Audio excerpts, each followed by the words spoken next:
Hello and welcome to Movies, Films, and Flicks. I am Mark Hoffmeyer, and joining me is someone who is just 2 cards away from completing their entire set of Gulf War trading cards. Tsunami Boetis. Every episode, I kind of try and preempt what you're going to throw at me in the beginning because I love your little throwing introductions. And I totally thought you were going to say, currently screaming into the eternal abyss. It's Tsunami Boetis, which accurate. Hi, Mark. I mean, this is impressive. You're only 2 cards away. I mean, you just got night vision. This is impressive. You're going to be able to sell them for $2 a pop. There's about 500 of them. You'll get like a G for it, even though you paid probably what?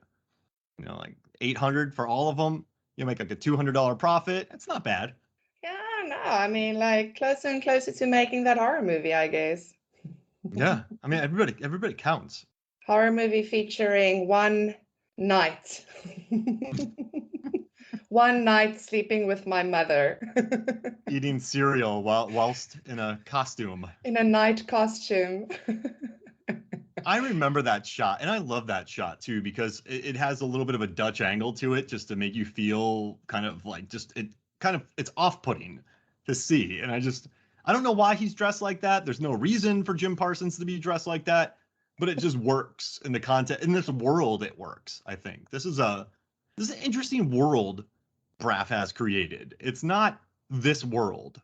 Does that make sense? Like, this is this is like the Braff timeline world, I would say. Absolutely. I think it's very quirky, but also very what's the word for it now? It's very hyperbole. It's very, we all have our weird things and whatever, but I think he just decided to really show it, make it big, make it yeah, world's weird. I have to sit here and look at this guy eating it. Why does he still have his night costume on? Well, he doesn't have to. Take it off. What is wrong with you? Why do you have to put it on now? Does it take you 3 hours to get into it? Is that why you sitting there already at home with the thing? I don't know. But also, I actually forgot Jim Parsons was in this. With the rewatch now, I was like, oh, of course. I remember that whole scene, but I forgot that it was Jim Parsons. It was fun doing a little rewatch. I mean, I watched when Garden State came out, I watched it. Gosh, this was a movie that I would have, grabbed every second day and just put on. And it was such a comfort watch, really. I enjoyed it. You laugh every time there in the beginning where he parks and it's still got the, what do you call it? The fuel gas pump or the gas pump, I mean, yeah, I've watched it a lot, but in recent years, I mean, it's been a while, so it was so fun watching it again and seeing, okay, so how does it translate now? And it was interesting. Yeah, I haven't watched this movie probably since I watched it a lot in college. Yeah. So I mean, maybe like '08 was the last time I watched it, and so I was kind of like, what's Portman's character going to be like? Do I remember this? What's Braff's character like? But I still think it holds up because I was thinking about this and I was reading really hateful articles about this movie, and I listened to the commentaries, watched it again, kind of just reabsorbed it. And this is a $2.5 million movie that was shot over 25 days. And I don't think Braff ever thought that this movie would spark a really an excellent selling album. I don't think he thought that this movie would find the second life, the first life. I mean, this movie was never released in its maximum release was 813 theaters, and it still pulled in 27 million in the States in August when it was really busy, a lot of competition. So I don't think he ever anticipated this. So all this hate about this movie and Garden State fanboys and this, that, and the other. I mean, I just went all the way back to the core of it and just thought about how I felt in 2004 when I watched it and maybe what he was trying to tell. And I still think it's a really fun movie. I enjoyed a lot.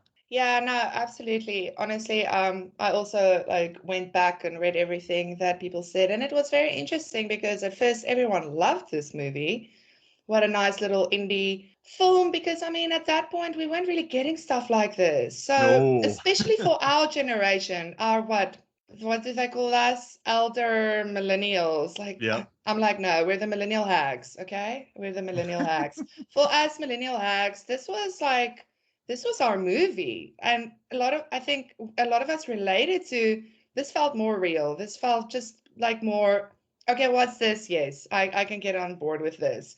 Instead of what, like I think you said that same year we had movies like Euro Trip and stuff like that. And Hmm. it's like that can have its own fun and whatever, but this was just something different. And at first, I mean, people loved it. It's got like a 86% Rotten Tomatoes score, which is, I mean, 4% away from 90. That's not a bad score at all. All that hate came later because of the whole what Manic Pixie Dream Oh Girl yeah, yeah. tag thing that, I mean, was put onto this movie. And I mean, like after that whole thing, even the guy that coined the term resented and said, like, yeah, he's so sorry that he came up with that whole thing, because now people are just putting it on everything and kind of missing a lot because of it, which I Hmm. think, yeah, really happened with this movie. The only critique I have that it's a bit dated is them throwing the R word around a lot in Yeah. this one. Yeah, I mean, it gets said a lot. But then I also like picked up that Zach's character never says it. It's only the people in this town saying it. The people in this town that obviously never gets out of this town. So I think it was also like, you can argue that it's part of like, the people being not backwards, but like a bit of, you never get really out of your bubble. They probably don't even know that it's like not the right thing to say or whatever. But yeah, I mean, I could have done less with the R word. But Yeah. She goes heavy, Portman, in the waiting Portman, room. Natalie throws the R word like it's nothing. And Hmm. that's that's the thing also. If you go look at this, watch this movie now, you'll also see that, I mean, these characters are 20 somethings. They're young. They're in their 20s. Now, when we were all in our 20s, like, yeah, a lot of like, the people was saying, oh, this and that about, the whole Manic Pixie Dream Girl, and she's just there for his like story. And but I mean, at the end of the day, I think both characters, there's an immaturity to it, to all the characters here anyways. I think when you're in your 20, you think you really know the world inside and out. You think you're very clever. It is a thing that everyone not in their 20s anymore. No, we were all Yeah. very arrogant little shits Hmm. when we were in our 20s. So yeah, I think like, yeah, watching it now, you pick up more on like those things of, well, it kind of still fits into these characters trying to, understand what the world and what's happening around them, and like connecting with people, and like the self-identity versus, oh yeah, we kind of do well with each other. We got connections are good, figuring it all out. Sorry, I'm Yeah, rambling no. now. And listen too, like if you look at these two characters of Large, I guess I don't know, Largeman, Andrew Largeman and Sam, well, I guess we'll just call him Large. But like Yeah, Zach Braff, like this is they're being like they met, they fell in love before they really knew each other. But this is like for me, this feels like maybe Zach's first or Large's first relationship. Like he's yeah. been in such a daze, he's never cared. And Mhm. Sam, I mean, she's out there just killing hamsters left and right, lying to everybody, just like a complete little She's maniac out running around. there. She's Yeah, out she's there. out there. She's not like scared to like speak her mind and say what she feels. And yeah. And so when they connect, this might be the first time for that. And the first time you do discover that, you do make these larger than life, like this feels like home. Because they're completely earnest in it, but this is probably so new to both of them that of course you're gonna make these large like proclamations of love and we work and do all this. So it's I guess when you look at it in that context of the two of them first connecting, maybe the first time that they actually get together and feel that, I, I just think people have had these conversations to each other before. I really Mm, believe that. So mm. it's I guess that also plays believably to me as well because they're like one's waking up, the other one. I mean, I guess Sam like what is Sam like in Large? He just he's down to roll with her. Like he doesn't. He embraces her. Like he just he doesn't. He never really questions. I guess if I met someone who constantly lied, I don't even know what I would think if I met her in real life. But I guess he also accepts her. She accepts him. I go, what is she like in large, Sam? Well, I think it's the opposites attract thing, which I Mm-hmm. mean, I can personally relate to. I'm married to someone that we've been together for 11 years and we work perfectly because we're so opposites, honestly. I'm like the out there and like extrovert and want to chat and want to do things and like and he holds me ground he keeps me grounded, you know. He's more like, you know, we'll think a thing through and way more relaxed and very much like Large and Sam in that sense. So I think, yeah, it was like, you know, it was again it's definitely an opposites attract movie for me. But then also like I think with Large, I mean, he is interesting, you know, like this quiet guy. He's a writer. He's been like to LA. He's like doing stuff there. Like, I Mm-hmm. mean, that's already interesting.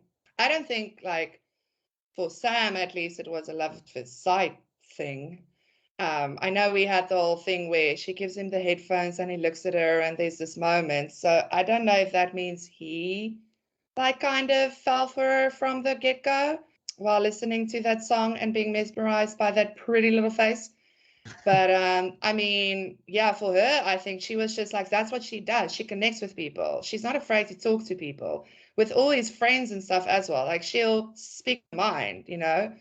So I think Pull on her this, ear.